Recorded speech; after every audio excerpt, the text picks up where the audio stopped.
AP job calendar 2026 release అయింది. అందుట్లో వచ్చేసరికి జెన్కోకి సంబంధించింది కానీ, ట్రాన్స్కోకి సంబంధించింది కానీ, జేఎల్ఎంకి సంబంధించింది కానీ, లేకపోతే డిస్కామ్కి సంబంధించింది కానీ ఎటువంటి అప్డేటు ఇవ్వలేదు. సో చాలామంది అభ్యర్థులు అడుగుతూ ఉన్నారు. ఇప్పుడు ఈ జాబ్ క్యాలెండర్లో మిగతా అన్నీ ఇచ్చారు, ఇంజనీరింగ్కి సంబంధించిన పోస్టులు కూడా ఇచ్చారు. మరి ఇప్పుడు జెన్కో, ట్రాన్స్కో, డిస్కామ్, జేఎల్ఎంస్కు సంబంధించింది ఇవ్వలేదు. ఇంతకుముందు నవంబర్లో వచ్చేసరికి 2025లో వేకెన్సీలు ఉన్నాయని చెప్పారు.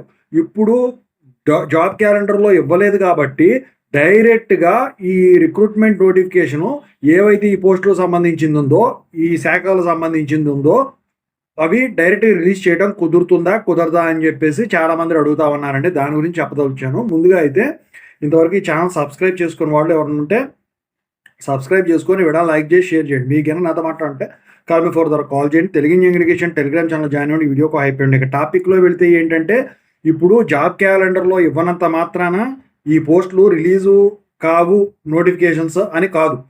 ఇంతకుముందు వచ్చేసరికి జాబ్ క్యాలెండర్లో ఇవ్వని రోజుల్లో ఈ జెన్కోది, ట్రాన్స్కోది, డిస్కామ్ది, జేఎల్ఎంది దేనికి దానికి సెపరేట్గా రిక్రూట్మెంట్ నోటిఫికేషన్ ఇచ్చారు. అటు తెలంగాణలో అయితే ట్రాన్స్కో సంబంధించిన కాంట్రాక్ట్ పద్ధతిన తీసుకోవడం అయితే జరిగింది. కానీ ఇటు అట్లా చేస్తారని నేను చెప్పను. ఎందుకంటే ఇక్కడ సబ్స్టేషన్స్ నెంబర్ ఆఫ్ కన్స్ట్రక్ట్ చేస్తూ ఉన్నారు కొత్తవి, ఇంకా కన్స్ట్రక్షన్ పూర్తి అవ్వలేదు.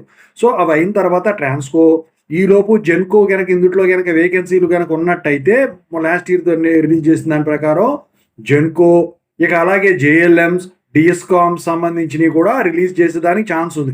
ఈ ఇయర్ కనుక రిక్రూట్ చేయడం కుదరకపోతే నెక్స్ట్ ఇయర్ రిక్రూట్ చేసుకుంటారు. ఎట్టి పరిస్థితి రిక్రూట్మెంట్ లేకుండా అయితే ఉండదు. చాలామంది అడుగుతూ ఉన్నారు, ఏంటి సార్ ట్రిపులీలో లేవంట, ఓన్లీ మెకానికల్ సివిల్లో ఉన్నాయంటే కదా. కాదండి, అది తప్పు. అన్నిటికన్నా ఎక్కువ ట్రిపులీలోనే ఉంటాయి. ట్రాన్స్కోకి అయితే ట్రిపులీ వాళ్ళే కావాలి, జెన్కోకి కూడా ట్రిపులీ వాళ్ళు కావాల్సి ఉంటుంది. మెకానికల్, సివిల్, ఈసీవీ వచ్చేసరికి కొద్దిగా భాగం అవసరం అవుతాయి. ఓకేనా, ఓవరాల్గా అయితే ఇదండి. సో నోటిఫికేషన్స్ వచ్చినప్పుడు మీకు అప్డేట్ ఇస్తాను. ఇంకేమైనా డౌట్స్ ఉంటే కామెంట్ చేయండి, మీకు ఖచ్చితంగా అయితే నేను వీడియో చేయడానికి ట్రై చేస్తాను.